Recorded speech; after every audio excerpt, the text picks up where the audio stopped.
thanks very much for the invitation. It's nice to be here.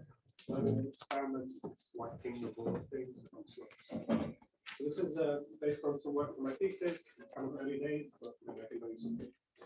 I like to start all my talks by just introducing this kind of world of one-on curve counting. I know many people here are already familiar with it.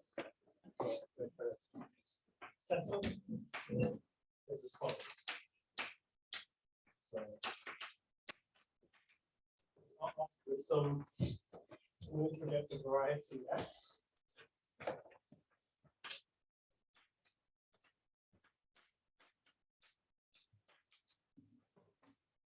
Curves inside x. So I associate to it some space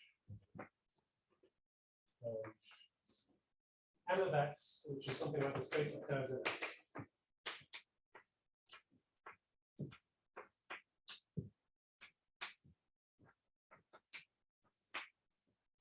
And then I take this moduli space M of x, and I produce some intersection.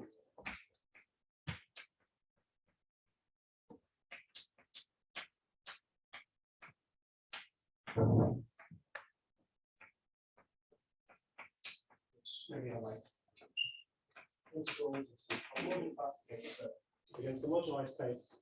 And one should think of these as the number of curves in X satisfying some condition specified by what we're integrating.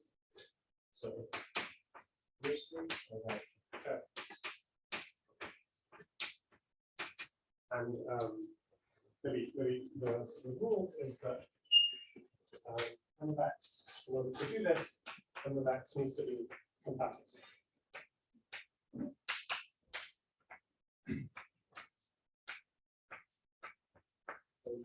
Often, like we saw like the first one, the kind of space you actually want to put here is not compact and it produces a classification. So, for example, the space maps from smooth curves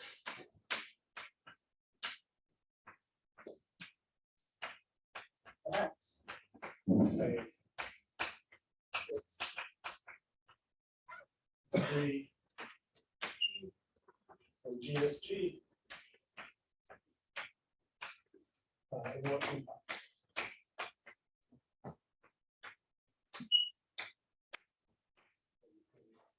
And G. So if we choose some compactification, and there's a famous one that comes from Goethe theory called the moduli space of stable maps. So,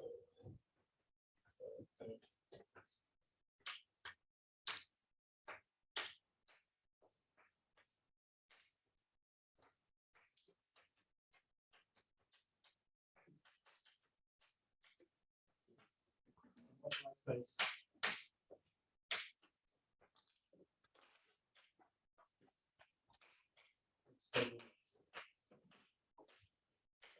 Where roughly you just add in maps from nodal curves. So,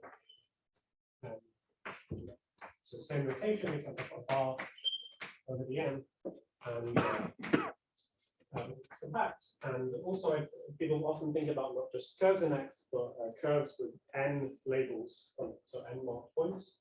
So I put them here. So space consists of C, now a nodal genus G curve,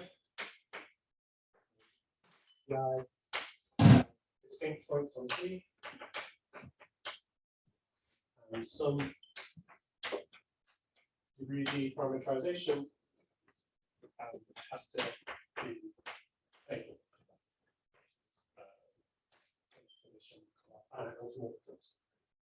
Okay, so this is the most famous compactification of the space, and if you take it, the resulting intersection numbers are called logarithmic values.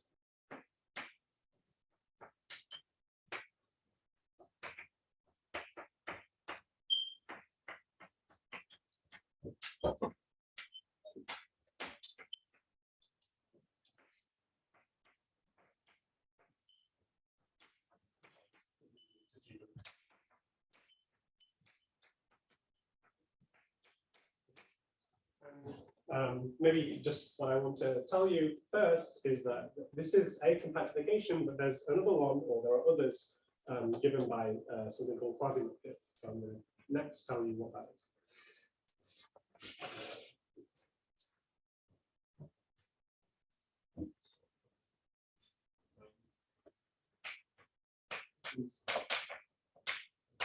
Negation.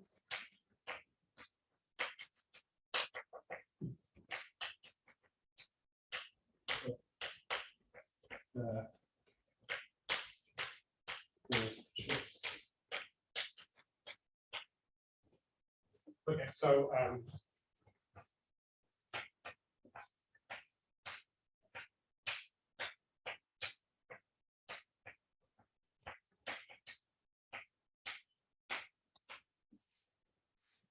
I'm going to try and tell you what Quasimaps are, and I'm going to do it by giving you limiting one parameter family of maps from smooth curves into P2, and kind of tell you what the limit is in this space of stable maps, and then tell you there was kind of another limit you could choose. So consider the limiting family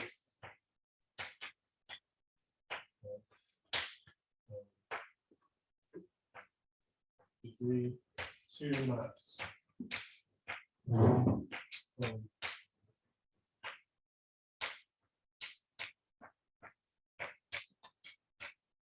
from unit 0 curves to 2 given by following. So only is a complex number just in homogeneous coordinates. I give you the map from Z0, Z1 to T, Z0 squared, Z0, Z1, Z1 squared. Okay, so for any non-zero complex number, this is the image of this map, it's just a comic, so it's not a picture. So here's P1, here's P2, and then this map is just a conic, and then maybe there's some more points on here. So this would be inside the space.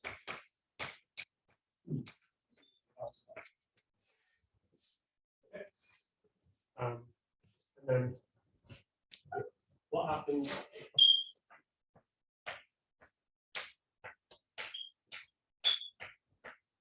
as T goes to 0? So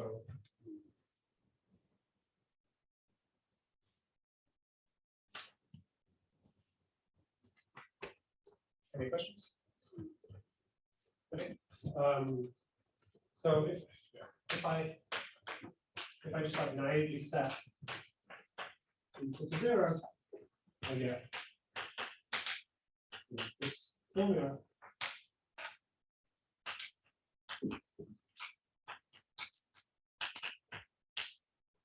This is like not defined at the point 1, 0. So you're gonna have, if you're writing on the top line, can the lower board be a little bit higher? Yeah, yeah, thank you. Try to keep that. Okay, so if I just set t equal to 0 in the formula that maybe now you can see, this won't be defined at the point 1, 0. So, but you know, this space of stable maps is a compact moduli space, so there is a unique limit. So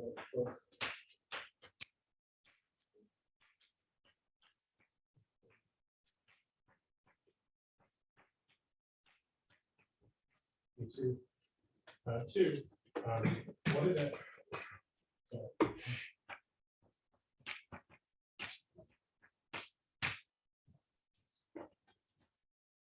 So just rephrasing, there's a kind of rational map from the surface A1 across A1 to P2 given by the same formula.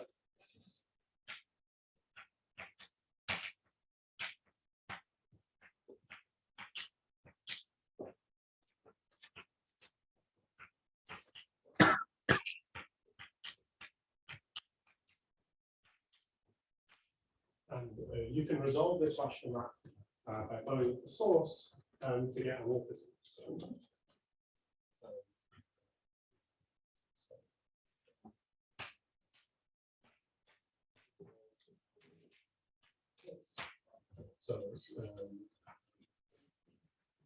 So this is my one direction, P1, and the fibers are just P1s, but I have this point here which corresponds to 0, 0, 2. As well as I introduce an exceptional divisor, and the resolved map will look something like this. So that is the original P1 component, P2, and there's a new component which is exceptional. You can check it just maps. This map just maps to degree 1 on both of the components. So this is the kind of, and this describes the limit in the whole Woodley space, the moduli space of stable maps. Okay. So, but what I want to say is that there was, we kind of passed over a kind of other limit. So, on the other hand, if we just kind of allowed our morphism to acquire base points, we could have just kind of passed over something we could have let be the limit anyway. On the other hand, if we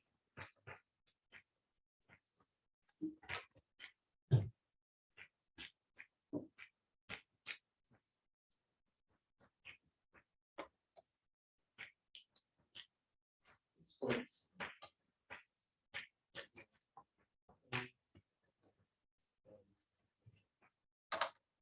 And then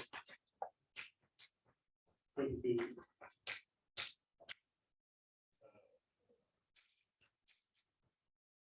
this thing over here. Okay, and the third board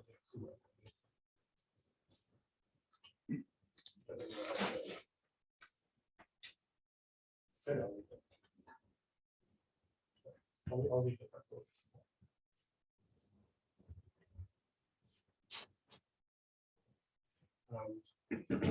So, new piece of kit.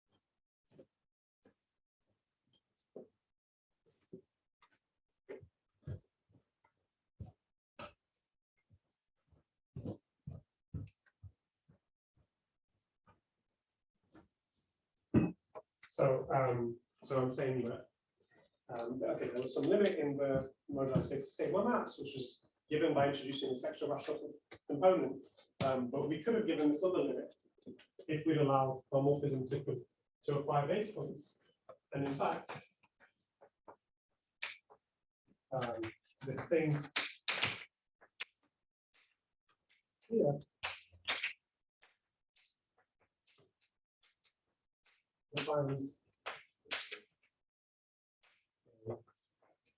stable positive in a moduli space which I've not yet defined.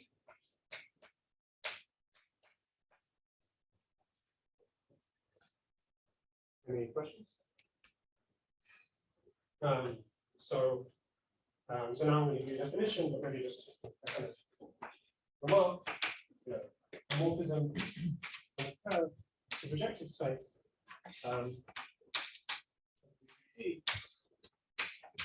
was just the same data as a line bundle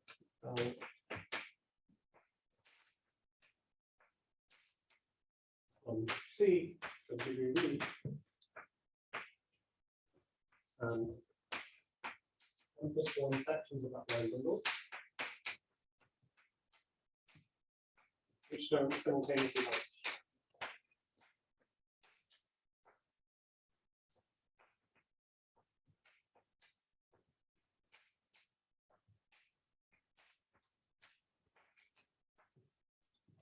Okay, and so the definition is just going to be the same thing, but now you allow the sections to somewhere simultaneously vanish. So, genus G and marked D. Projective space is the following. So we have C, genus G, still nodal curve.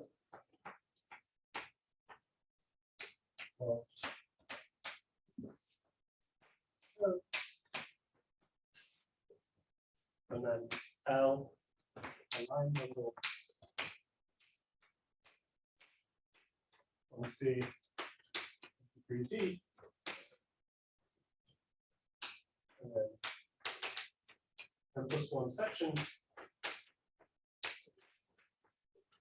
That line will such that they can vanish simultaneously in finitely many points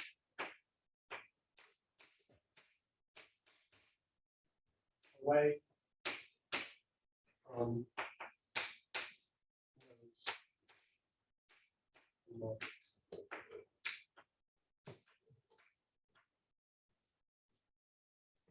And there's also another stability condition. This thing's called stable. If,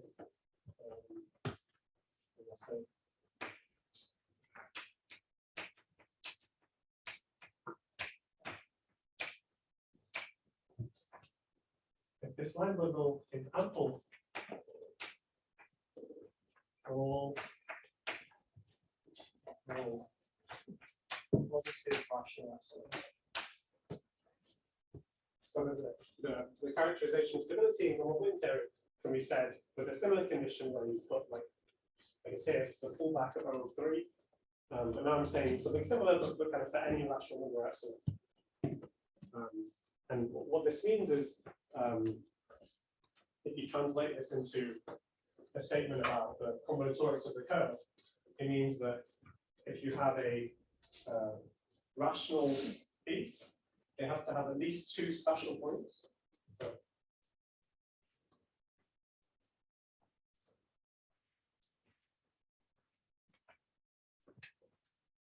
So if you have this is not allowed, if you have this, L has to have positive degree.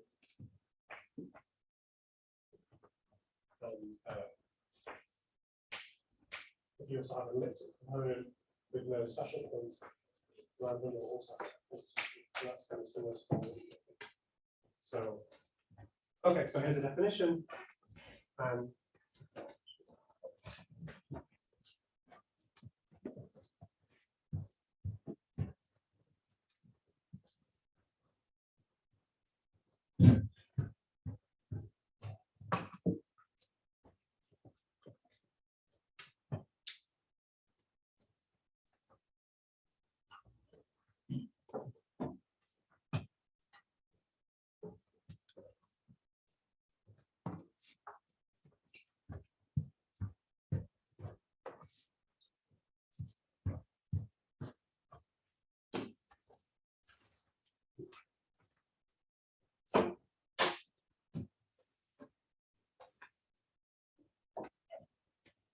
Is the root condition equivalent to just saying that the automorphism of the tuple is root is finite?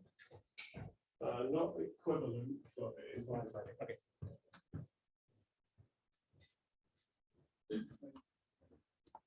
No.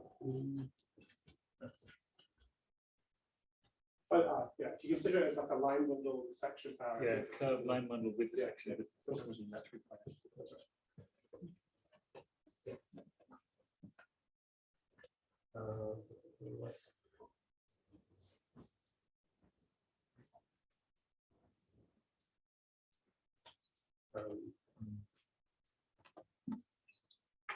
Okay, and so okay, so giving you some definition. Sorry, so for stable maps, the epsilon has to be at least 3, no? Yeah, that's right. That's right. So, next point. So, yeah, if you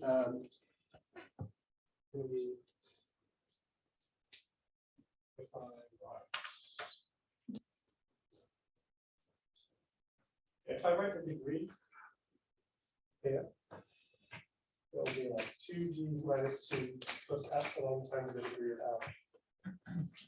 So, if it, sorry, can you plus n? Plus n. Plus, sorry.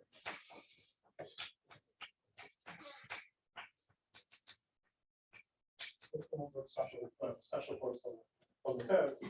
If the genus is 0, in normal limit theory, as soon as you have, it doesn't matter how many special points you have, as soon as the degree is positive, this is going to beat this minus 2.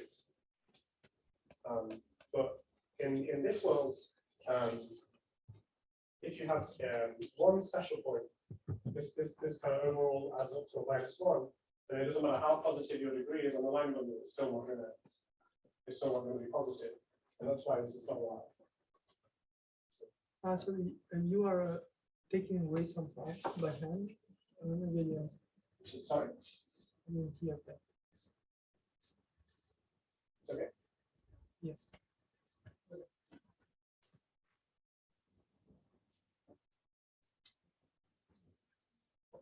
Okay, so doing this leads to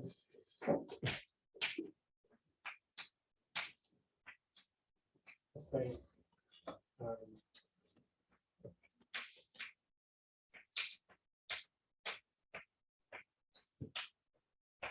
stable Quasimaps,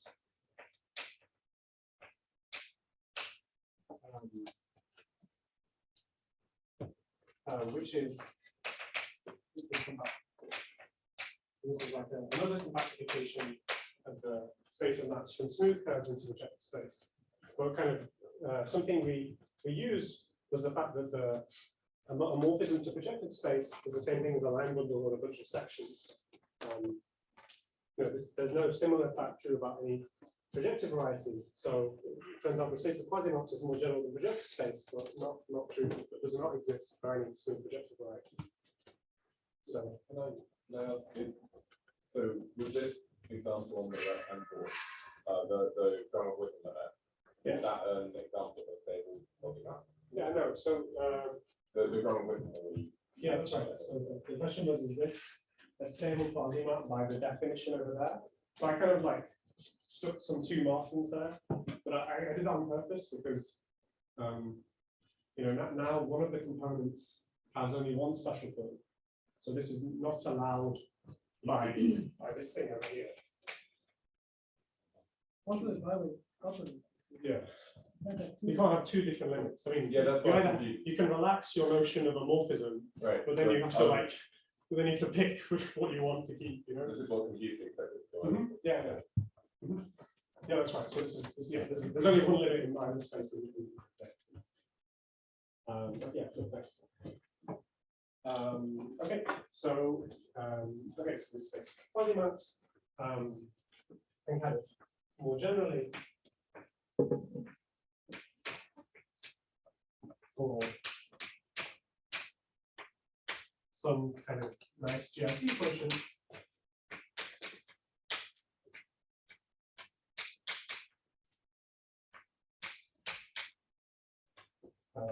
There is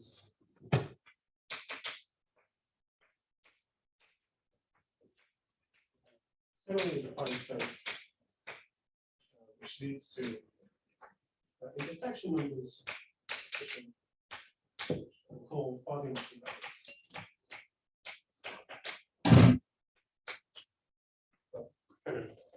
Yeah, there's like a restriction on the, unlike Model Witten theory, there's a restriction on the kind of targets you can you're allowed to have. So space of stable maps, which we discussed at the start, was just kind of any two projective varieties, and this required some extra structure. And importantly, depended on the presentation in that way.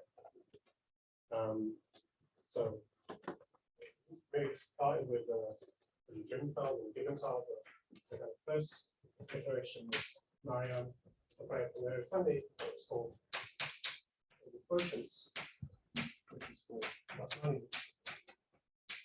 Then there was a kind of very sorry varieties, and then there was a kind of unifying K, but GSP quotients like this, which otherwise means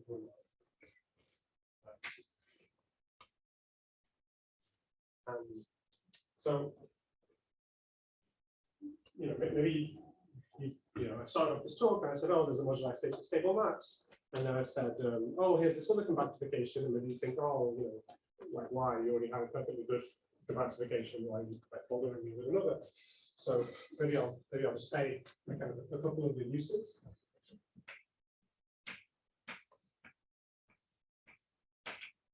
So okay, the first one is kind of soft, but I'm going to write it's a kind of often a more efficient compactification.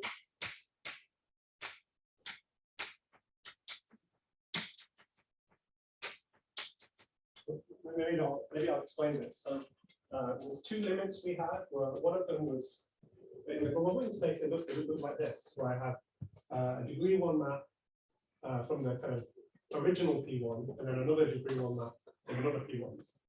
And the corresponding space in Quasimap theory was just a single P1, and there was just a base point where the node connecting these two curves would be. And there's like moduli for choosing this line. It's like, pick any line in P2 to get something like this, but you can't really move the base point. So that's why the space is like bigger. And so this is a more efficient classification. So this leads to like easier computations. Another reason is there are these wall crossing formulas which relating hidden variance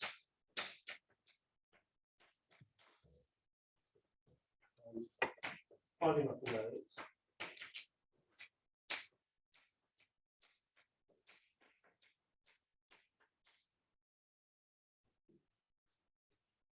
So then, even if you only care about Witten variance, maybe you want to do some easier calculation over here and then use a wall crossing formula, and then you can still use this as like a tactic to calculate Witten variance. If that's what you're into. And maybe the third thing is that this wall crossing formula is not like just like an arbitrary formula. It has its connection to mirror symmetry.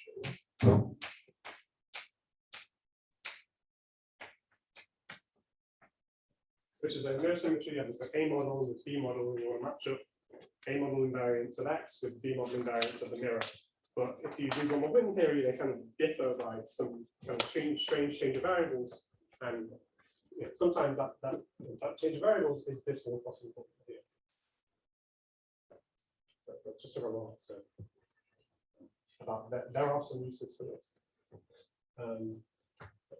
Any questions about this? So there, if I set t equal to 0, it should be like the map. It should be the embedding of P1 and P2, right? What I get. This, if I just this thing at the top. In the Quasimap word, yes. Is that exactly the embedding of P1 and P2? Yeah, almost. So this is not defined here at the point 0, 1. So this does not define a morphism from P1 to P2. You can divide out by that's right. So you can divide out by Z1 here, and you'll get the embedding of a line in P2. But somehow that's like strictly less information than telling you that these three sections are the line bundle, because that same rational map could come from the formula where I put Z1 to the 500 and Z1 to the 500 plus 1 here. And all of them will have the same underlying rational map, but you've kind of forgotten the degree of the base point that you had. Do you have evaluation maps? This is the question. Oh, yeah, you're right. So in the definition, I've said that the base points are not allowed to coincide with the markings. So you can, as long as so you can always evaluate. The degree of the map jumps, no? I don't know. So yeah, I guess the degree of the if you divide out by the section, then the degree of the map underlying map is 1, but the sections always have the same degree. They're always sections of the same line. Maybe the question is, how should I think about the universal map from this set? Maybe that would also.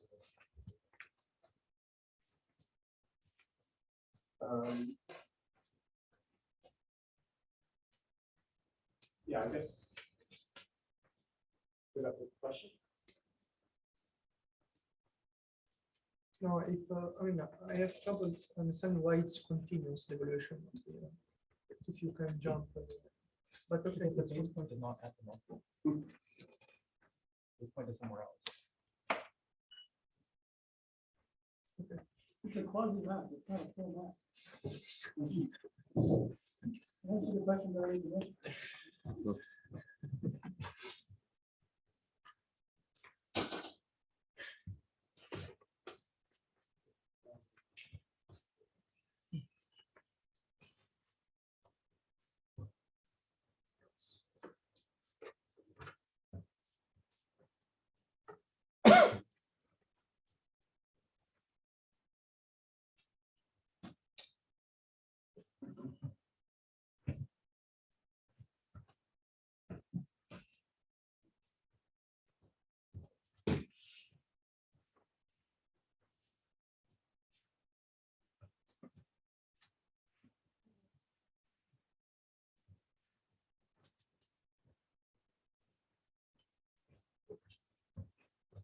Any other questions? Okay, then I'm going to switch gears and move to the topic that has kind of closer connection to logarithmic geometry, which is Alex's question.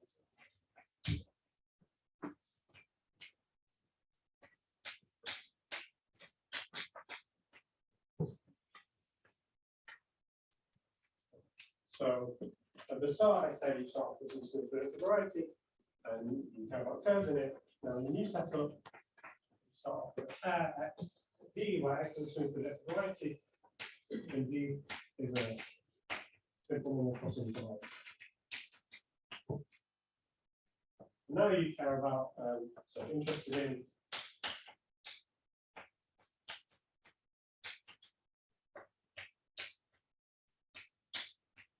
there's an x with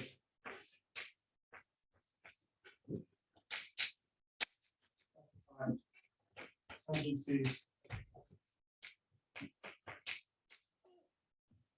to d at the norm.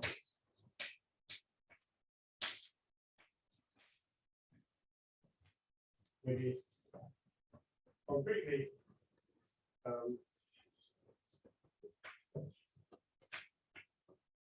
here's a space, which is kind of like the analog of the space that we started with, which was the space from smooth space of maps from smooth curves to x.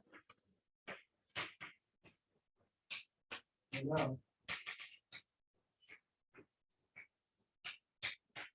I still give you C, let's say now smooth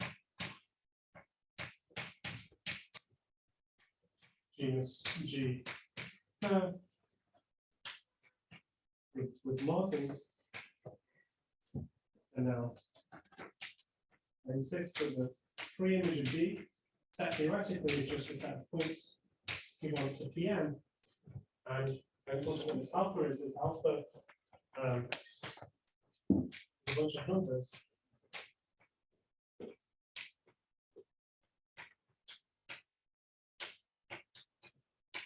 Which specifies the tangency to D for the ith marking.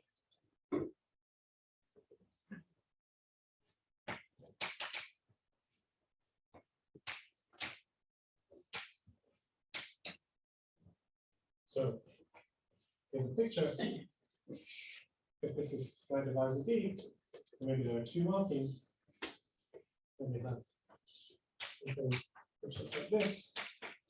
Well, these are the 2 points of contact order, untriggered contact order to D. Now, the space is also not compact. I mean, one, we didn't really have smooth curves here, but kind of another reason is you can imagine just like swashing this curve down so that it lies flat inside the divisor, at which point it doesn't really make sense to ask what the contact order at the mark point is, because the kind of the equation of D vanishes like entirely along the curve.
Okay, so here's another space which isn't compact, but there's a compactification. So many compactifications.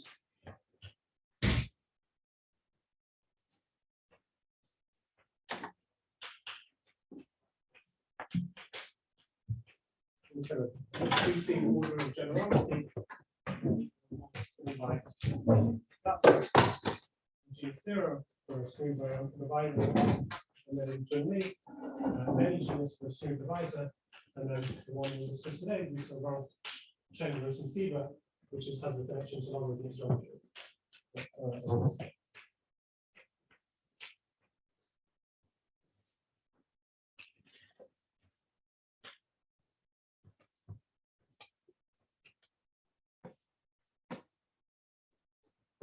So, yeah, how does this work?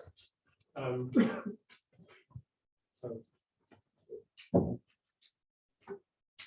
with X, with the divisorial log structure coming from D,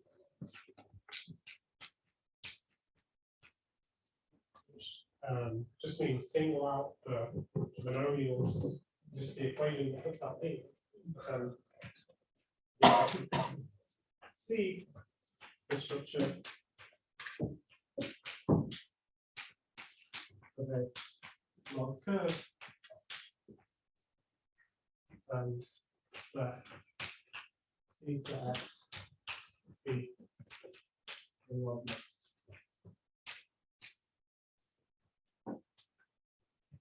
So doing this leads to the space which I call log x d t, the space of stable logarithmic maps, which is a proper moduli space which leads to relative or logarithmic probability.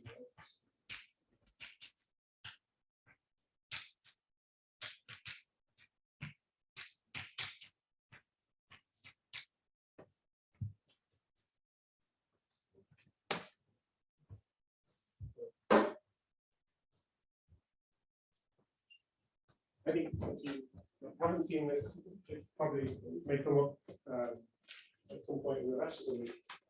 I'm just going to mention kind of two features about it.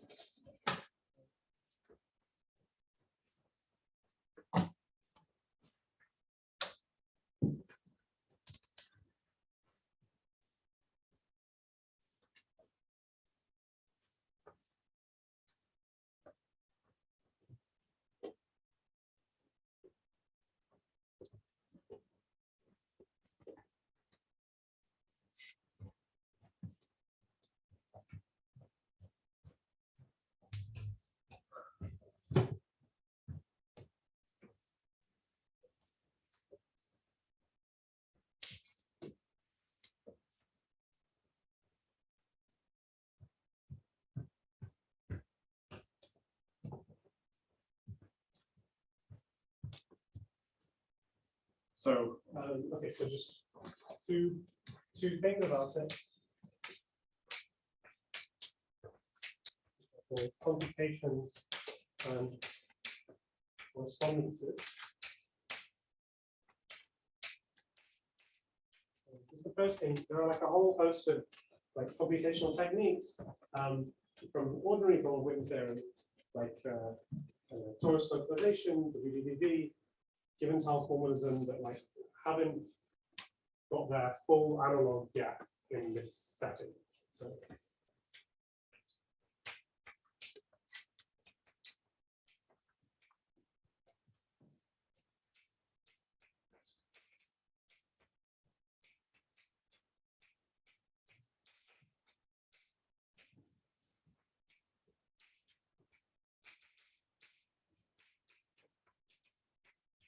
Having said that, there is this kind of nice connection to tropical curve counting, which is kind of less clear in the ordinary Goldwyn setting. And the other thing I want to mention is that there's been like a whole host of interest in these like theorems comparing different types of invariants coming from a pair at C. So there's a few, but I'll focus on log, mostly log correspondence that's related to this connection to the So I'm just going to tell you what this is. So if I give you a pair XP, maybe D is an F and intersects positively with the curve plus in question. But here's two spaces you could associate to it. So I could, like we've just been talking about, I could take the space of logarithmic stable maps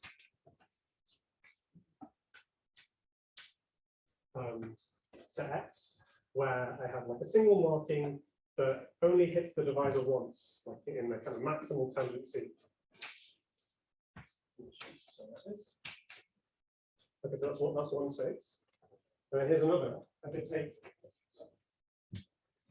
the space associated to the total space of OX of minus D.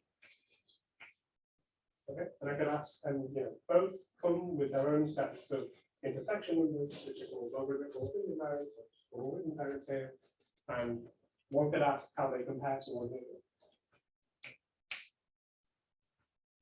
So,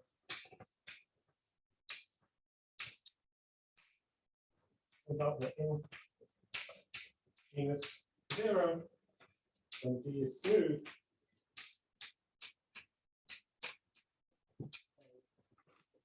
side.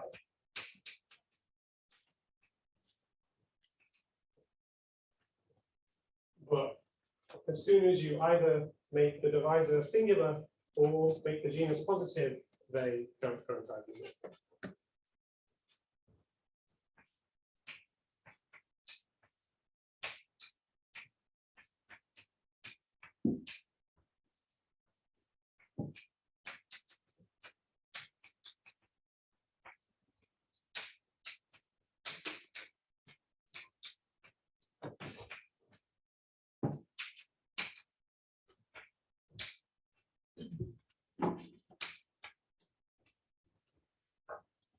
Okay, so I went off on a bit of a tangent. I was telling you, first I told you about Quasimap theory, and then I introduced this relative curve counting setting, and then there's many aspects of ordinary Goldwyn theory, but I just said, one, there's some computational techniques from ordinary Goldwyn theory which kind of aren't here yet, and there are these like cool correspondences, and I gave you an example of one. Any questions?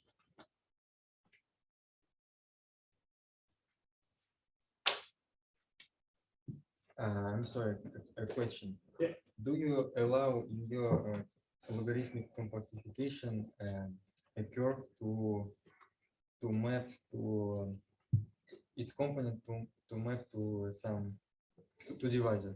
Yes, yes.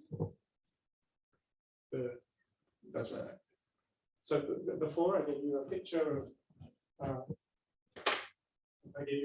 what could happen if you started swashing this curve down into the divisor. yeah. Here the curve is smooth, but let curve be reducible. And one component maps to just to divisor. Is it allowed? Yeah, it can happen. There are constraints on what the map can look like, but it can happen.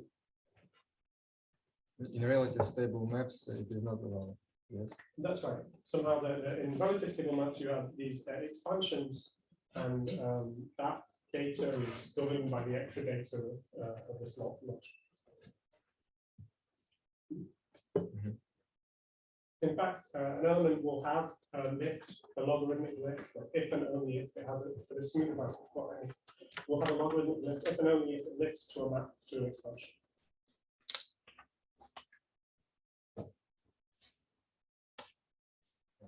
But I can maybe explain that afterwards. I have a question.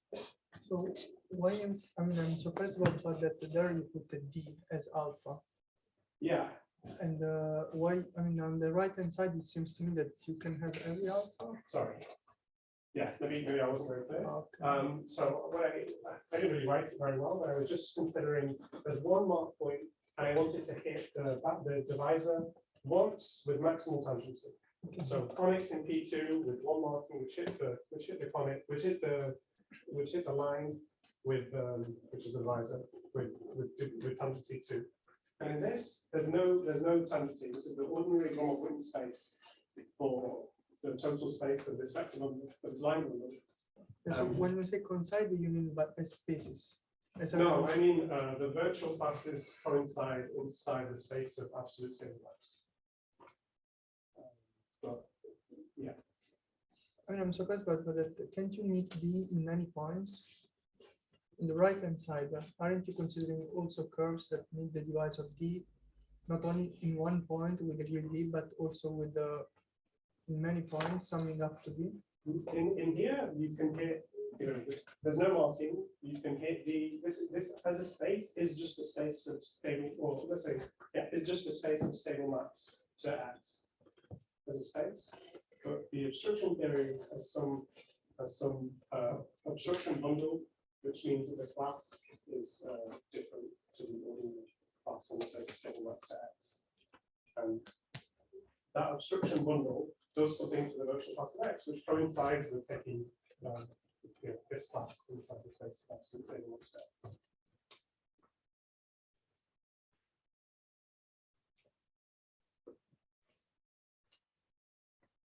I'm sorry. You claim that two virtual cycles coincide. Yeah. Yeah. Up to a overall factor as constant. So both of these maps, admit a map to the moduli space of stable maps to X. In fact, this is the moduli space of stable maps to X. And in genus 0, it's true. In genus 0, when the divisor is smooth, the image of both of the cycles is equal to.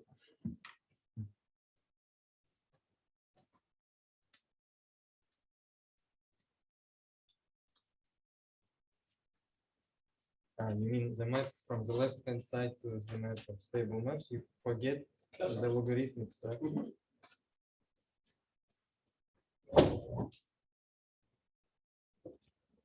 Is that map proper? You're pushing forward there. Is the map proper? Yeah, the space is proper. Yeah. Okay,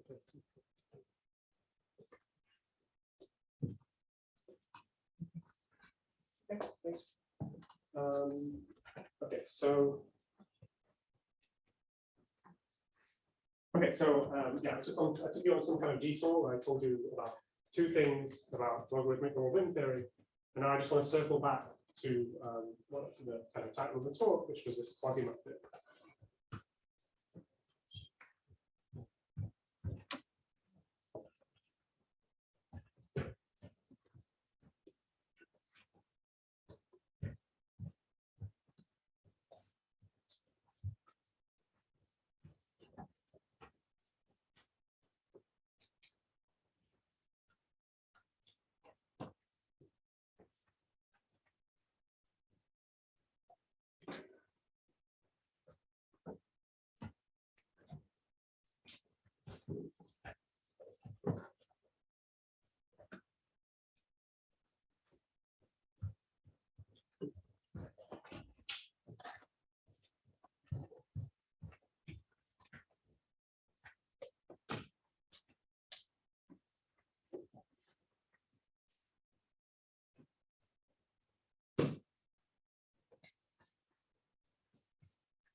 before.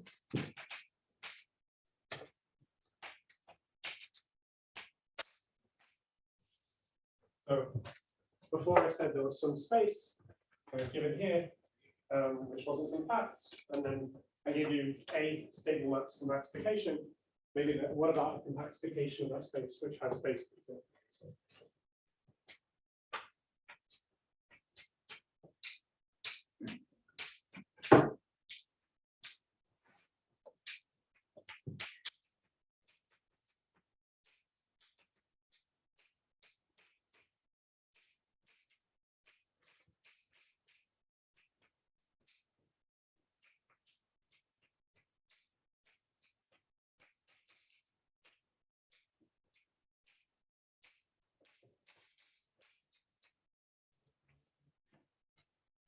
So maybe just kind of first in G0, when X is a toric variety and D is a smooth divisor.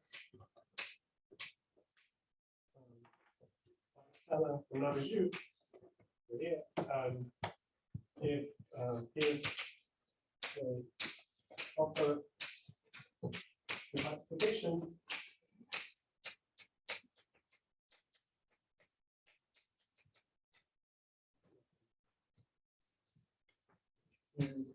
well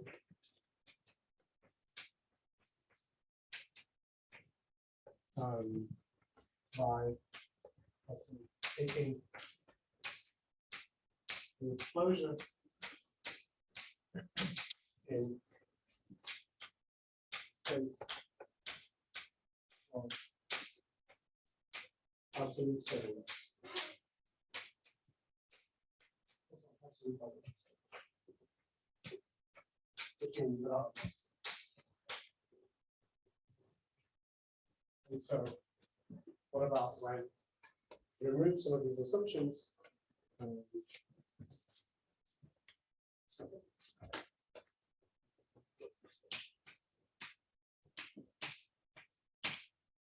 So if x is one of these GFT questions,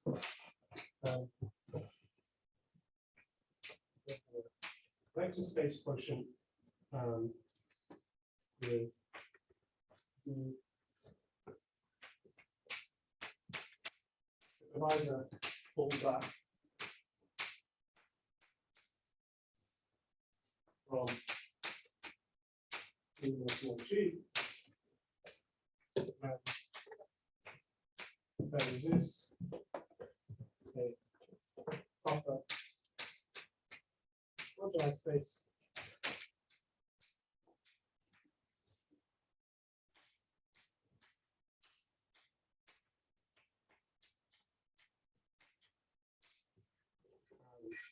which leads to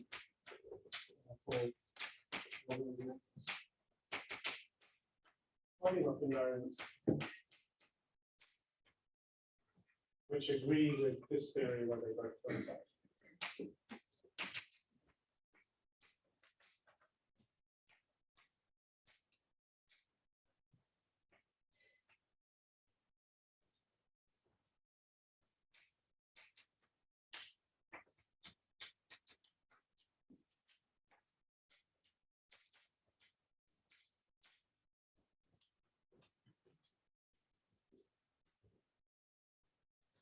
Maybe just in the last 5 minutes, I'll say like something about these two things. Yeah.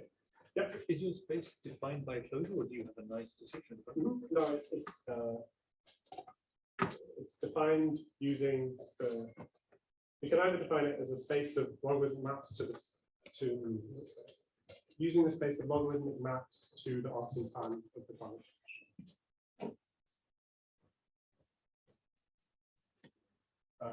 Yeah, in terms of the short-term theory.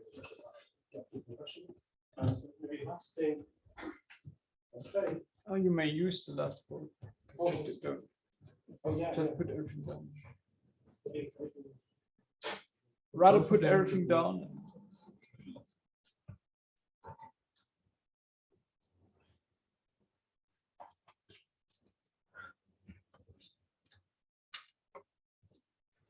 So just to recap, I told you, there's this kind of famous space of stable maps, and then I introduced this kind of alternative compactification called Quasimaps. And then I said, why it's useful. And then I shifted gears to this kind of relative curve counting setup and introduced the space of stable logarithmic maps. And then just kind of said that you can complete the set. But when I talked about logarithmic theory, I kind of brought up these two things about computations and these correspondence statements. I'm just going to mention them speculatively.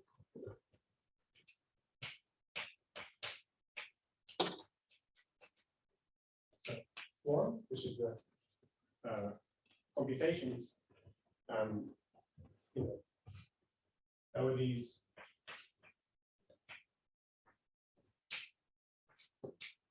wall crossing formulas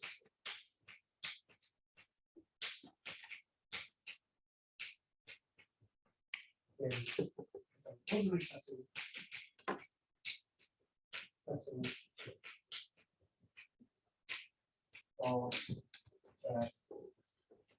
analogs in the one setting.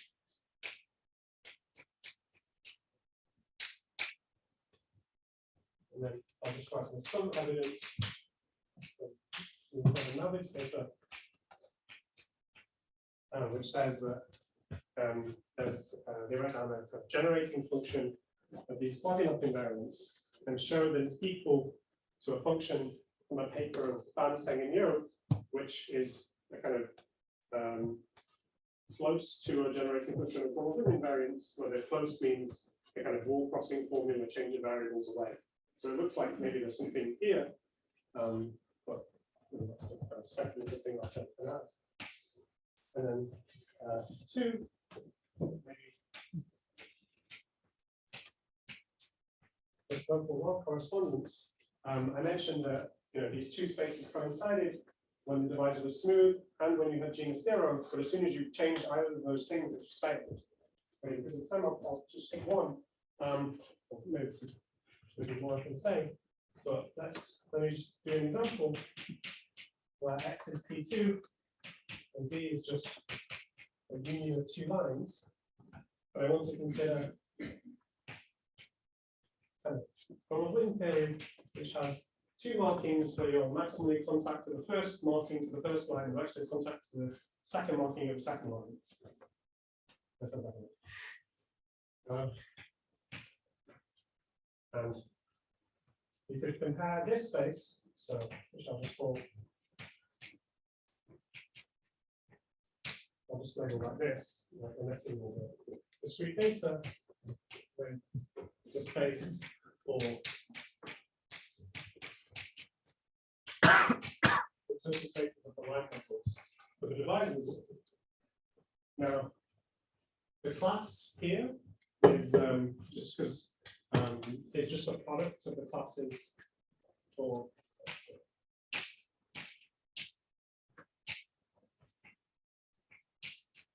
it's just a product of the classes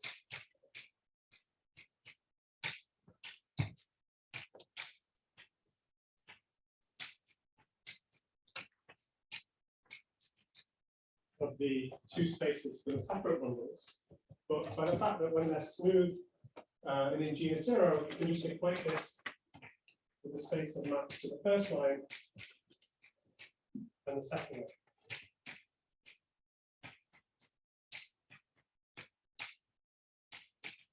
So really what you're asking about is whether the kind of class of the space of maps to both of these lines, how that differs from the kind of intersection of the classes between the maps to either of the two lines. Okay, and it turns out that this one is irreducible. If I set V equals 2, then it's 3-dimensional, and this space here, or this class here, has two components, both 3-dimensional. One of them corresponding to this component here, but there's like an excess component, which is corresponds to the locus of curves, where both the markings are on one of these rational components,